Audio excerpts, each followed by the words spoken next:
You're listening to Journey for Truth with internationally known medium, Tai Yi practitioner, and radio host Tammy Urbanic. Hello and welcome to Journey for Truth on iHeartRadio and YouTube. I'm Tammy Urbanic. Thank you so much for joining me. Journey for Truth Radio is always on demand and with many new episodes. If you're on Facebook, join the Integrating the Teachings of Jonah group. There you can have different conversations, read about information that Jonah has taught, different CD messages that are available, and just have a great conversation with a great group of people on Facebook, Integrating the Teachings of Jonah group. On my website, empowermentthroughhealing.org, you can read about the Life Energy Flow Tai Yi treatment, Internal Conflict. This particular treatment is more for in the physical sense. It works with people who've had physical issues in the torso region. So that can be the liver, the kidneys, or other organs, including cancer. This does not replace medical care, but it can assist in the movement of energy to assist in speeding up the healing. Empowermentthroughhealing.org. My guest this week is Sam Russell. Sam is a stylist for the celebrities, including Colin, Farrell, and Stevie Wonder. After an abusive and traumatic childhood, he chose to reach out and assist others who have been struggling with their health and who need assistance in clothing and jewelry and style. Sam, welcome. Hi, Tammy. Thanks for having me. It's great to have you on the show. Let's first talk about your personal journey. What occurred in your childhood that was traumatic? Gosh, yeah, there's a lot there. I was a survivor of extreme abuse as a child. My father died when I was at a very young age, but we learned after his death that he was plotting to kill myself and my mom and my two younger brothers. So that really helped sort of explain the pattern of abuse and his sort of spiritual disconnect in our family. How did you find out that he was planning killing you?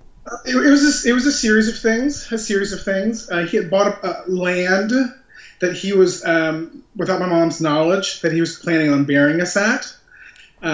He had taken out life insurance without my mom's knowledge and had forged her signatures. Wow. He was an extremely abusive person. He took us out to a field one night and had us start digging our own graves, which I learned as an adult later on that it was that land that he had bought. So it's a lot.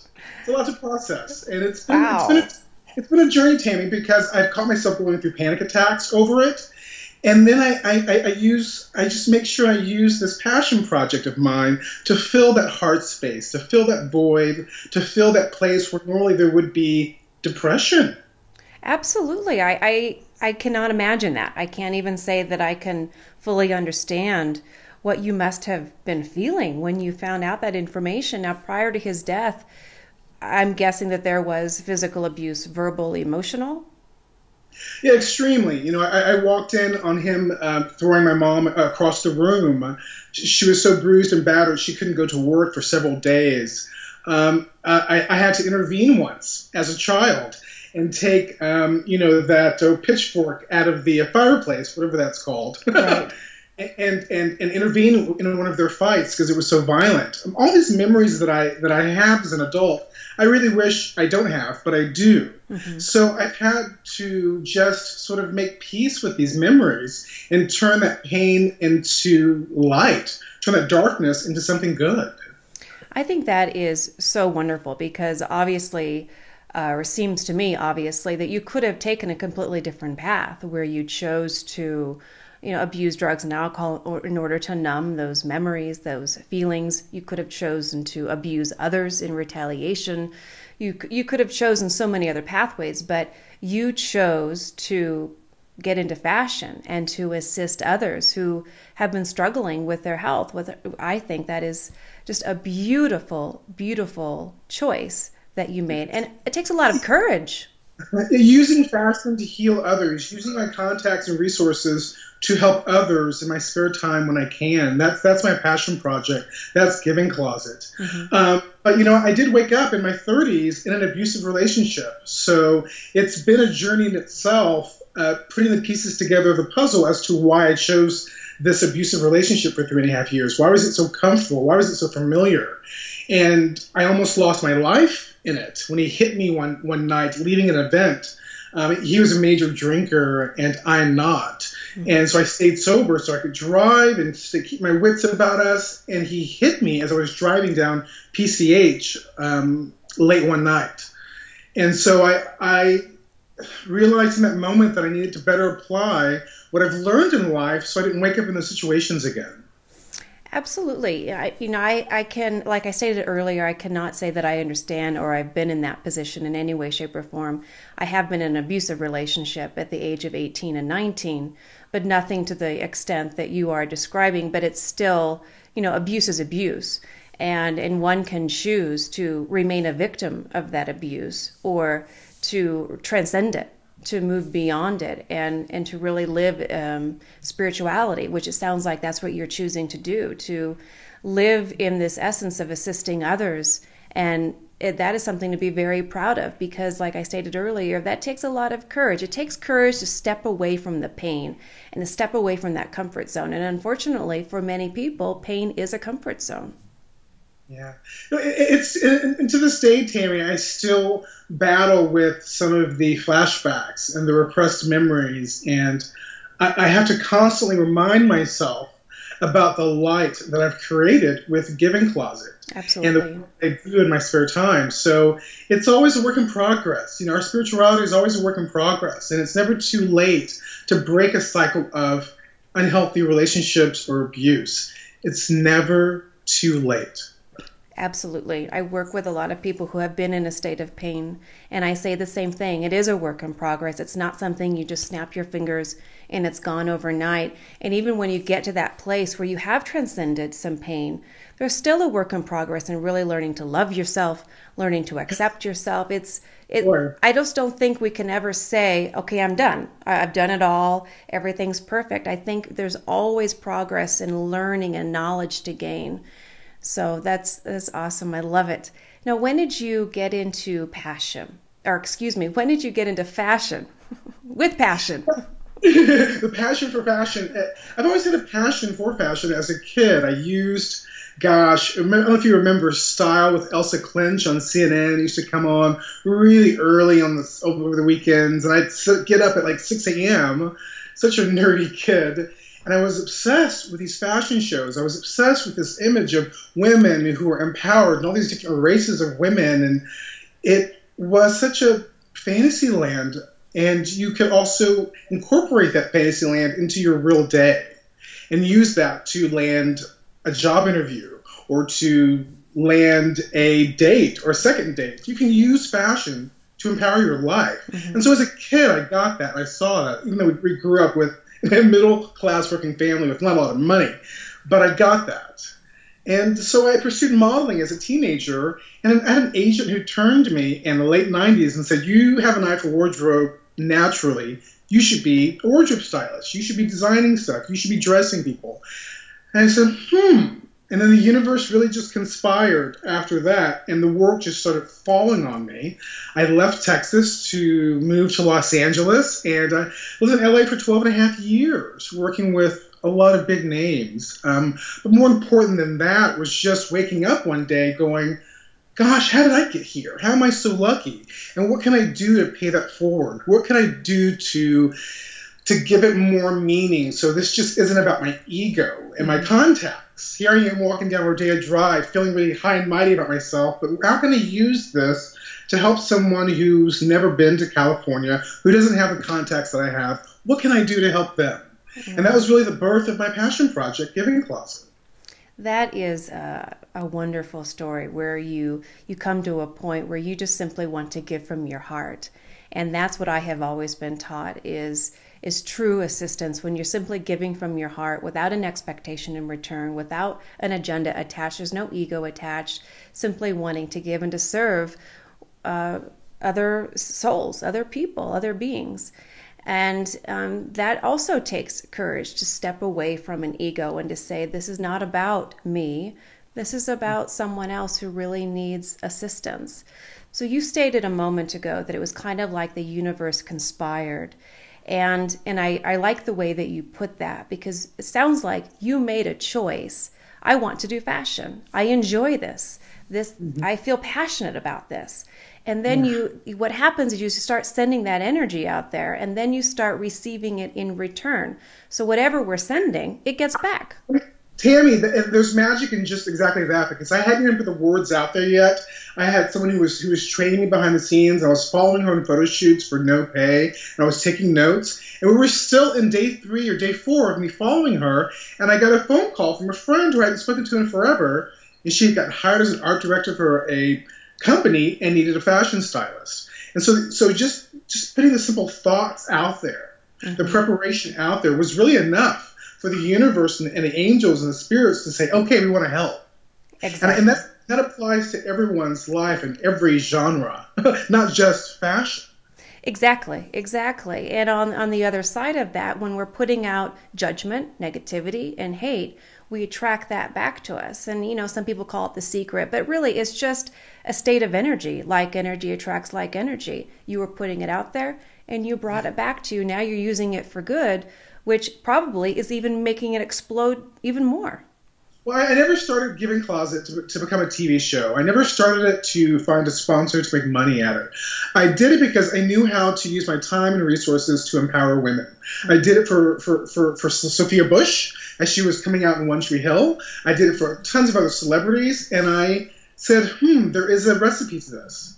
Now, if I could find the story of a single mom in Detroit who has 4 kids on the honor roll, she's been out of work for over a year, but she's pounding the pavement, can I use just a little bit of my time to help her? Yes, I can. And it works. We live in a very visual society. New handbag, new shoes. It works. And I'm excited to be the foundation of this. I get approached for all kinds of random things all the time. I'm so humbled that the universe is just keeping this going and growing, but I just do it because I can, and I do it because I care. Yes, that is wonderful. Now, what inspired the Giving Closet? Gosh, I was leading a photo shoot. I was leading a photo shoot for an actress that I had set up this gorgeous photo shoot for a Spanish magazine, and she had been out of work for about 6 months. And so as a favor, I said, I'm going to pull some PR favors and help you. And at the photo shoot, she was very acting like a spoiled diva, you could say. And there was free stuff she wanted, like, oh, I love these shoes, and I love this stuff, and Sam, can I keep these things? And never really said even a big thank you for this big production I had set up. So I said no to the things she wanted to take, and as I'm driving down the canyon, and I'm looking back at the back seat of the car, and I see these shiny, gorgeous shoes sticking out of my duffel bag, I thought, gosh, what would those shoes do for a single mom in Atlanta who's fighting cancer? Or what would this do for us? Right. The stories are endless. And once that sort of daydream washed over me, the rest just happened.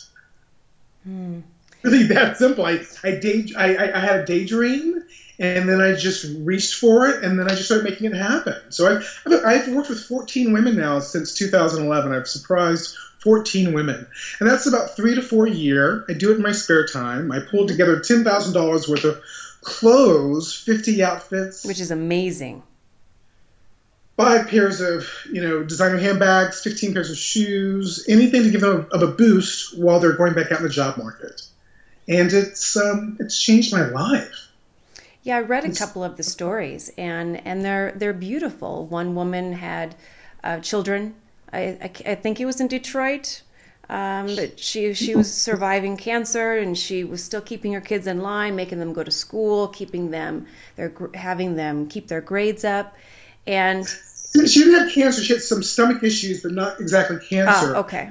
I mean, she was also caring for her sick mom, and living in a troubled city like Detroit, and keeping your 4 kids who range from age 8 to 17 off the streets and in honor rolls is everything. I mean, she is the future. She is creating the future despite her struggle. She perseveres, and I celebrate those kind of women that persevere no matter what their story, or no matter what their challenge. Those kind of women really excite me, not the spoiled starlets that I was used to catering in Hollywood.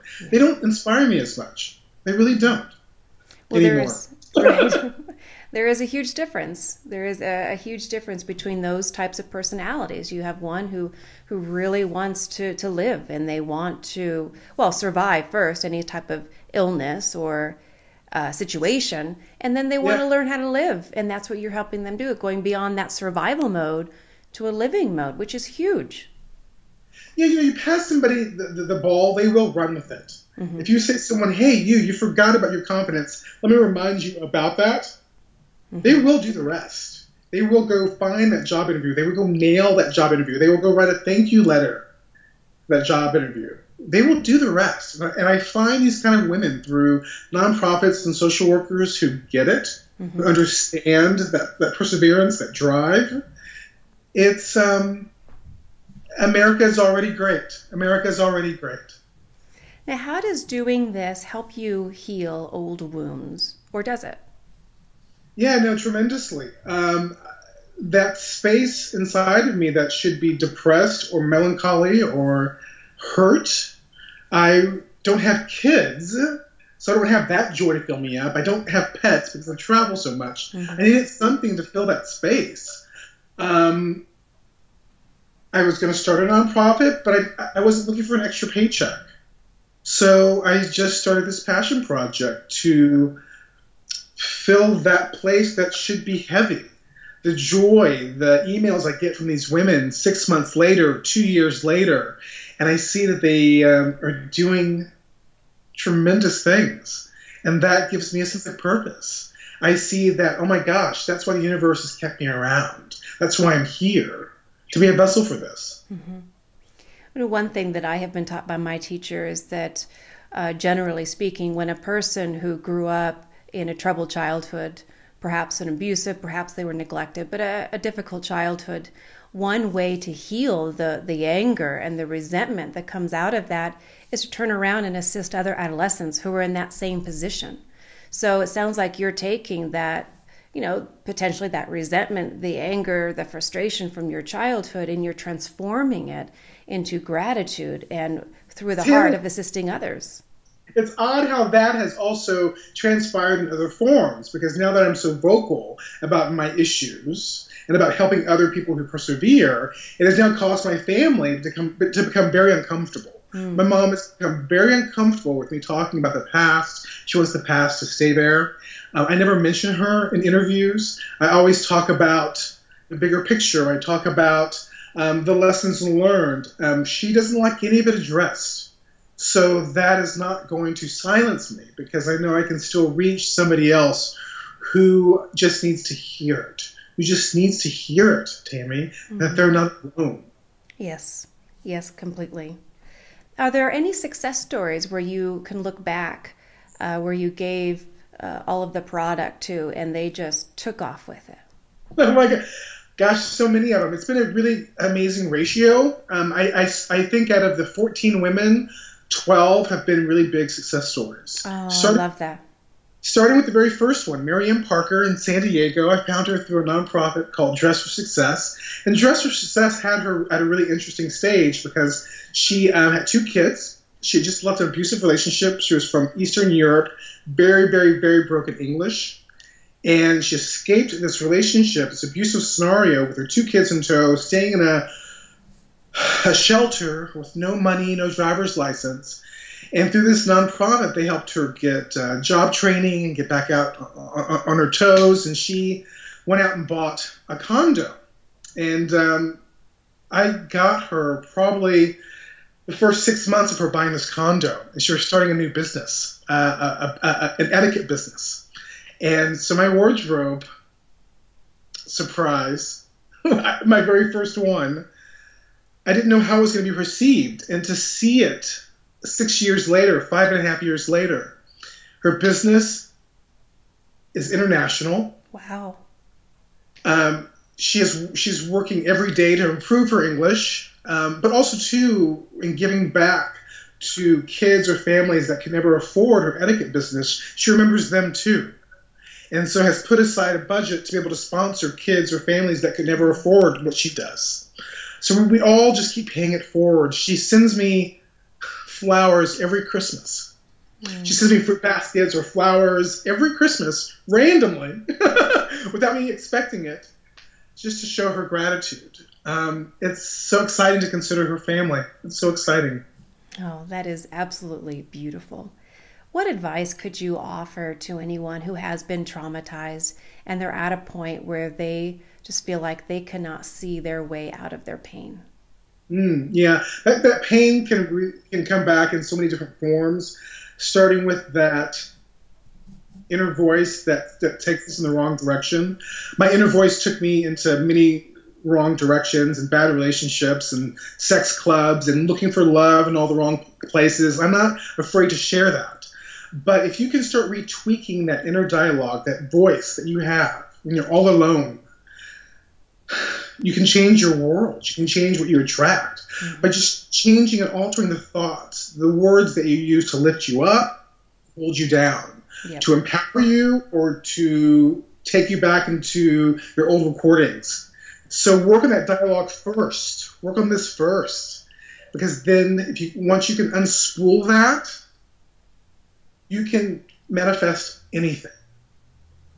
And would you say the same for perhaps teenagers? We have many teenagers now who are taking their own life. And if you were to give advice to a teenager who is contemplating that choice, what would you say to them?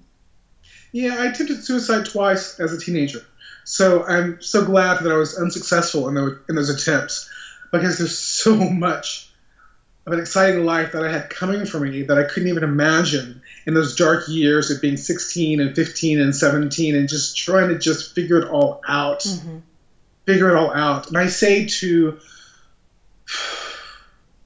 reach out and to go and find and make community.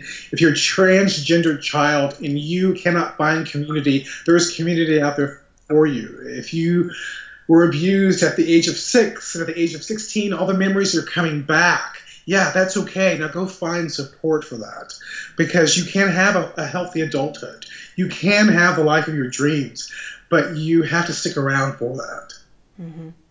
That is wonderful. I also help run a nonprofit, and we offer a bullying recovery workshop for late adolescents to help kids who have been traumatized. We teach them specific steps to move through that pain and start changing the language, as you were talking about, start changing those pictures, start looking at life a little differently. And we teach it, I think, very differently than others may have.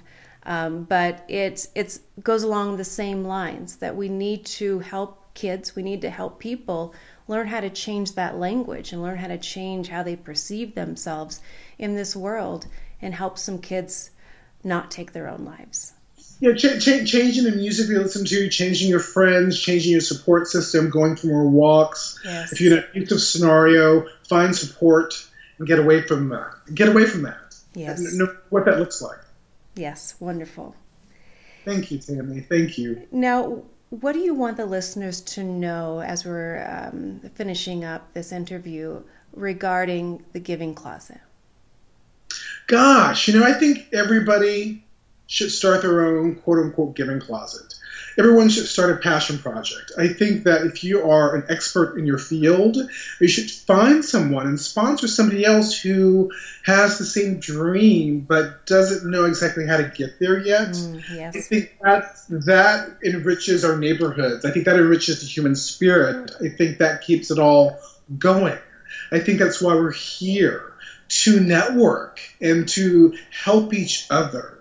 That's what I've learned through Giving Closet, to meet all these amazing women who I would never encounter on the red carpet. The nurses, the single teachers, the moms, they all matter. They're just as important as any celebrity in Hollywood. I agree 110%. Where can people find more about your work? Yes, I'm at givingcloset.net. I'm on Instagram and Twitter at GivingSam. And Sam Russell is around. So Google me and say hi to me. And it's just me on my social media. So when I have time, I get in there and I tell everyone thank you for their support and their kind words. And so givingcloset.net, it's all there. Excellent. Well, thank you so much, Sam, for being a guest on my show this week. Thank you, Tammy. Thank you. Gratitude. And thank you, listeners, for joining me here as well on Journey for Truth on iHeartRadio and YouTube. Until next time, have a fantastic week.